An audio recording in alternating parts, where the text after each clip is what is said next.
Hello folks, I've been quite fortunate this year. I've had two bike tours, one to Europe, one to Shetland. This first video is myself boarding the ferry to Shetland and getting parked up. The second video is me boarding the ferry heading off to Europe from Newcastle.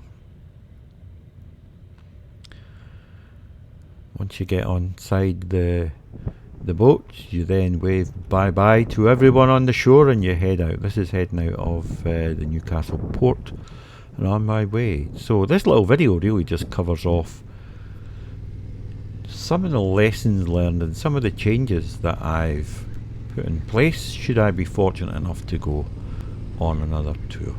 I had a great time. I've had time to reflect on all this, and I actually put some of that into operation when I went to Shetland. So let's join me and let's go and have a look at what I think and where I think I need to make some changes, and what was good and perhaps what was not so good. Let's go.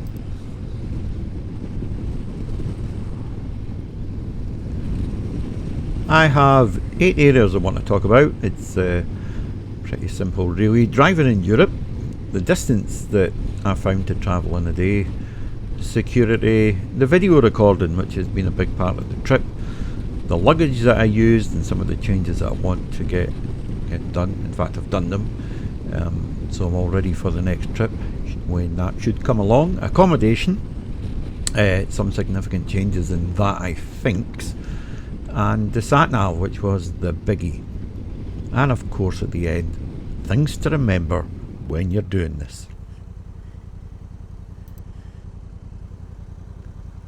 The first thing, of course, you're going to experience is once you come off that ferry is driving in Europe. Now, I didn't have any great difficulty, I've got to say, in transitioning to the right hand side of the road. I'd driven in Europe quite a few times, although it's been a little while, but on the motorbike it just seemed to be very easy, in all honesty. No real issues in that respect. The Europeans were very courteous.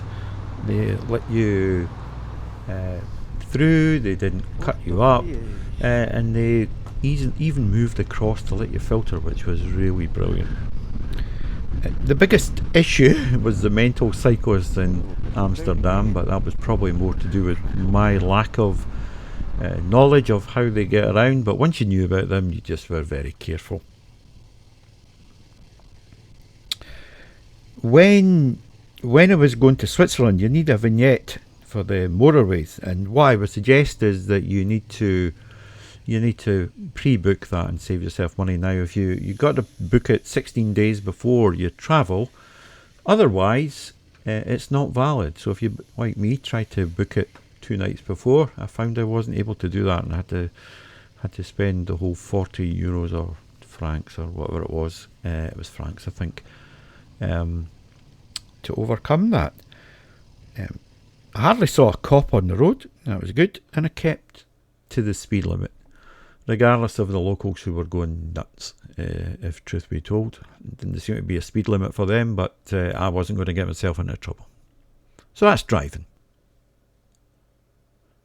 Distances to travel in a day. Now that's very important, and all depends on the individual and the bike involved. Now, I was on a really comfortable, built for touring NT 1100, which was just perfect for the job. I do a lot of riding, even though I'm in my mid-60s now. I'm pretty bike fit, which I think is important. If you only go on your bike once or twice every couple of months, you could well struggle. However, for me, and this is for me of course, I was quite happy. Now, the most I ever did in a day was 275 miles, and that was on the Autobahn. That was when I was coming back up the road, so I jumped on the motorways and hammered up the road, which was absolutely fine. The least I've done in a day is 67, so I've done everything in between.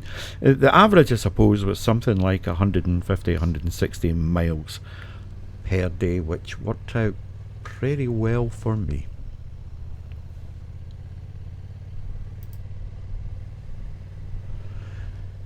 Security is one of these things, of course, it's at the back of your mind. You don't want to lose anything, you don't want to do anything stupid so that it results in the pain and the spoiling of the trip and the holiday.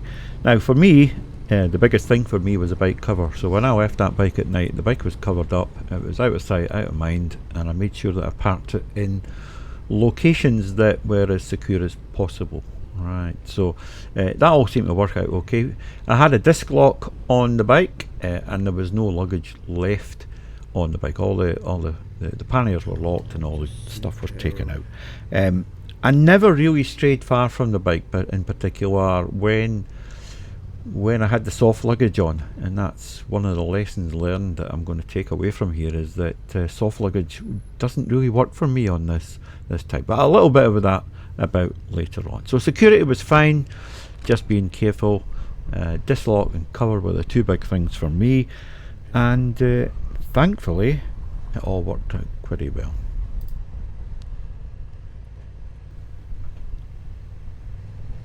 Video recording is something that I wanted to do. I wanted to record the trip because it's one of these trips of a lifetime, and I really wanted to share some of that with you, but I wasn't really clear in my mind when I was doing this about which part of the video was for me and which part was for YouTube. And that's why you don't get a lot of chat on this, is because most of the time I was just riding and enjoying it.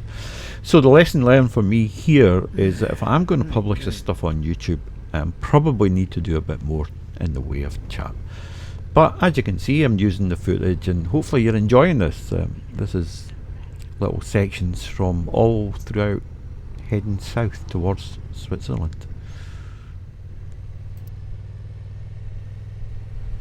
The next three for me, the luggage, accommodation and sat-nav, are the big things that I really will change going forward. Now, the luggage I had was mainly concerned around security. I didn't like leaving my soft luggage on the bike and going away from it. And the way that I packed, accessibility was a big learning curve for me, especially in the first night on getting on the ferry heading across from Newcastle.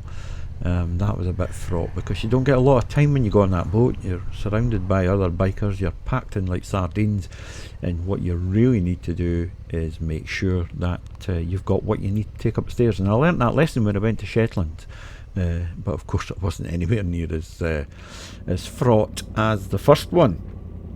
You need to park properly. Now, what do I mean by that? I mean that you need to think about when you will need stuff. So I did a lot of one night stops, and that caused issues. So you need to think about when you're packing, what kind of stop do you want? Because with some of the changes that I'm going to do, or I have done, you'll see that when I show you the bike. So that's luggage.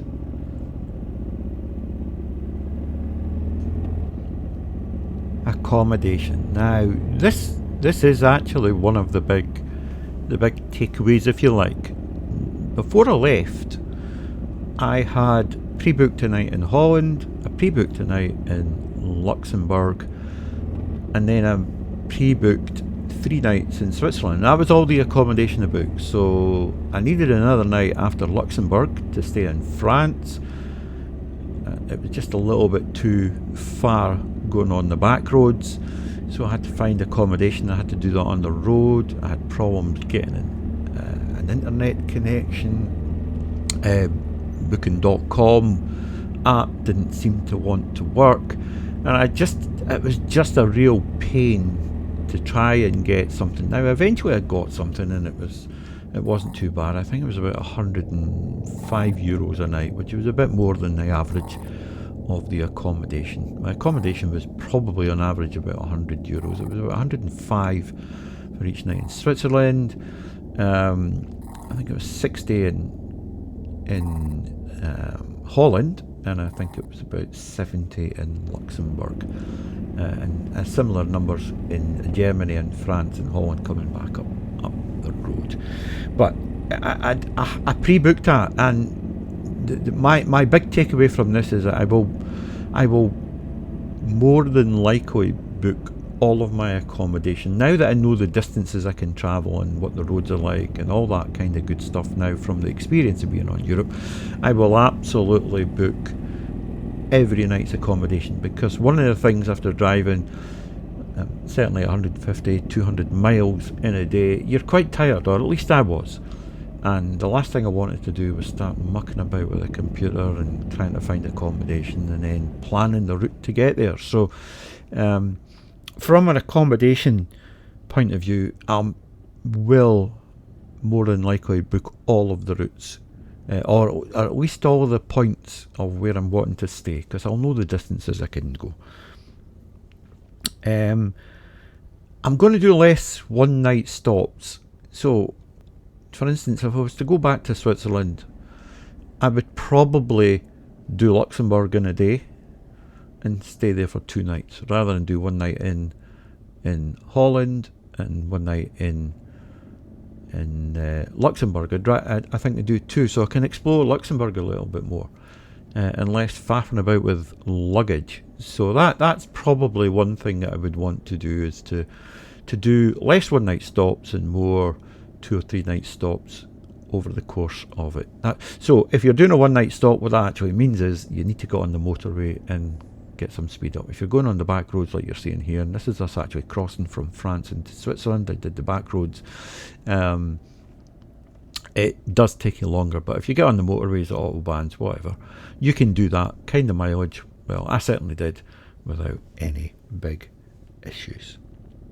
So that's accommodation. The actual accommodation themselves was absolutely fine. There was none that I had any issue with. They were all really, really good. The Switzerland one was fairly basic. There was no air conditioning. It was a bit hot at night, but other than that, it was fine. It was all good. So that's my lessons learned from my accommodation, and some of the stuff that I will put into place should I go there again.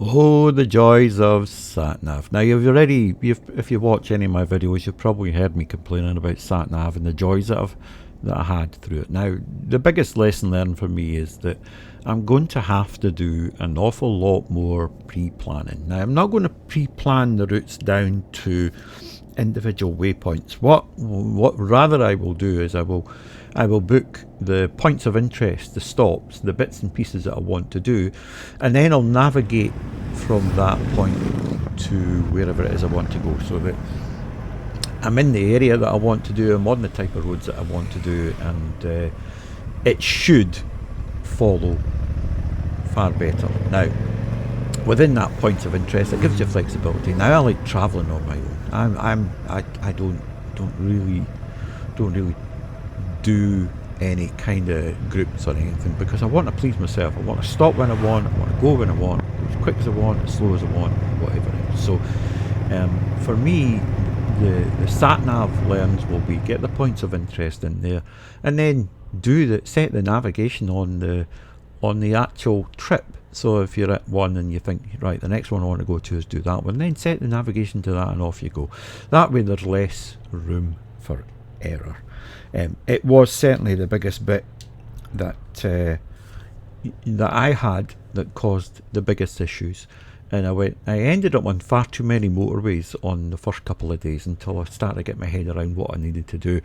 But of course, you're wasting time in it, and for me it spoiled the driving, because you can see here the roads that I'm on just now. This is Interlaken in Switzerland, not too far away from my hotel in Switzerland in Bonningen, and it was fantastic. But in the early days, particularly in Belgium and partly in Holland, I ended up in dual carriageways on motorways, and it was just not what I wanted.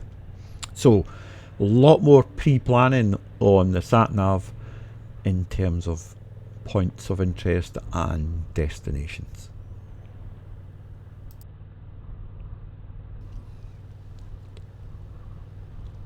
The things to remember when you're on this type of trip is that you're there for the experience, and the experience for me was travelling through all these countries, meeting all these different people. English, speaking languages wasn't any issue. It was everybody spoke English. A couple of the French were a bit fussy about it, but we got there in the end. But it's about the experience. Now, for some folk, it might be about the destination. They want to hammer on down the road, and that's all well and good for them. But for me, it was experiencing all these great things, whether it be the good weather or the bad weather. My advice to anyone, and this is just the way that I like it, is take your time and enjoy the scenery, enjoy the sights and sounds of different countries. Do motorways when you have to. I did them for a couple of days, but that was a means to an end to get to a destination. But the by and far, it was about really enjoying the ride and savouring the experience.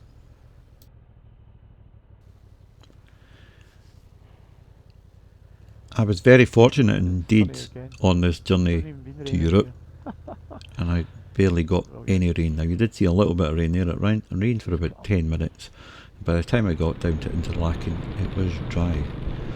However, I wasn't quite as fortunate when I went to Shetland. The last day on Shetland, the day I caught the ferry, it hammered down. Now, I had the waterproofs and it kept the water out. However, what I didn't do is it ran down the back of my neck and got the back of my helmet and all the other bits and pieces there soaking, and it actually travelled down travelled up between my trousers and my jacket. So waterproofs are one of these things, and I've taken some measures, and we'll have a look at that stuff now. But you take the good with the bad. Even having the rain didn't spoil such a fantastic journey. So let's have a look at the luggage as I kitted out the NT1100 when I went to Switzerland.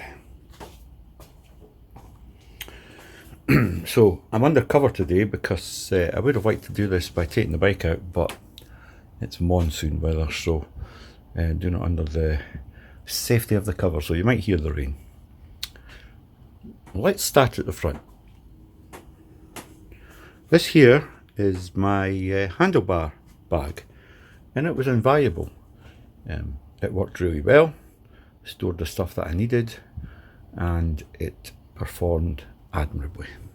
Now, further back is where it gets interesting. So I've got the pannier down here. I've got a 60 litre soft luggage that's made for motorbikes, so all kinds of straps and everything like that, and it was full. And I've got a Q bag that sits on the back, but in everyday use works really well. And what I did when I went away, this side contained all the motorbike kit that I needed, such as the cover, the lock, pump, tyre repair kit, some tools, cable ties, that kind of stuff. That was all stuffed into that one there. On the far side, I kept my laptop, the hard disk, the portable hard drive that I had, various my camera, my DSLR, and other bits and pieces that I wanted to be secure. In the bag, I kept my clothes and all the everyday stuff and all that kind of stuff that I needed. And in the back, it was like rags and just odd bits and pieces. In fact, I think I might have kept the DSLR in the back there, my spare phone, and other bits and pieces that I wanted quick access to. So that's how I set the bike up. As you can see, pretty well filled up. So let me show you what I've done and what the changes are going forward. Alright, here's all the changes that I have made. So you'll see I've got the Honda tank bag made for the NT1100. Found that on eBay. Some guy had bought his motorbike and it come with the tank bag. Here, I give you one. Brand new, unused, 120 quid normally to go and buy that, and I got that for 60 including postage, so real bargain. And it was brand new, it was never used, you could tell. So really pleased with that. That's for all the bits and pieces. It's a replacement for the handlebar bag, which I found just a little bit small. And the good thing about this is I'll be able to get my DSLR into this, and I will get my phone on the top, which will act as a bit of a backup for the sat-nav in case I get more sat-nav issues. So that's what I've done on the front. That replaces the bag at the back. Now you can see, there we go there, I've put a top box on. Now, I looked at the Honda one, and that was over 500 quid for one of these plastic boxes, and it's made by Shad. Honda outsourced their manufacture of the boxes to Shad. So this is a 50 litre box. I've got a white colour coded panel that's to come. That'll go on the top, it'll go with the bike, and that will replace the 60 litre bag. I will rearrange how I fit stuff in the backs, but essentially what that will do, that'll allow me to have security, which is something I've mentioned that I didn't like, to leave the bike, and that gives me a secure lock. This cost 220 quid or something like that. Comes with the backrest, everything you need to fit it onto the NT1100, because there's a plate there already, and it's essentially 4 bolts, and you can take it off when you're not using it, of course. I still have the panniers. I haven't put the pannier on the other side because you don't see that. You get the idea. And if I do struggle, because I've reduced the capacity of that by 10 litres, I've got my Q bag that is far smaller, far easier to carry around, probably better for the overnight stuff, that I could stick to the back, and I wouldn't be too worried if that actually went AWOL, simply because it didn't cost that much money and I wouldn't keep that much in it. And that's the changes that I've made to the touring bike. Lessons learned. Okay, let's finish this one off. Well, I hope you enjoyed my little video of my lessons learned and reflections. I've had a great time doing the tour. This is me heading away from my digs. I'm on the other side of Interlaken, getting some tremendous views. But experience is a wonderful thing, and hopefully next time the lessons learned will come in great assistance, save a little hassle. Okay, any thoughts, any feedback, any suggestions, bang them in the comments. I always answer comments. Sometimes YouTube doesn't show me them, but I always do reply. Thanks for watching, and we'll catch you in the next one. Bye for now.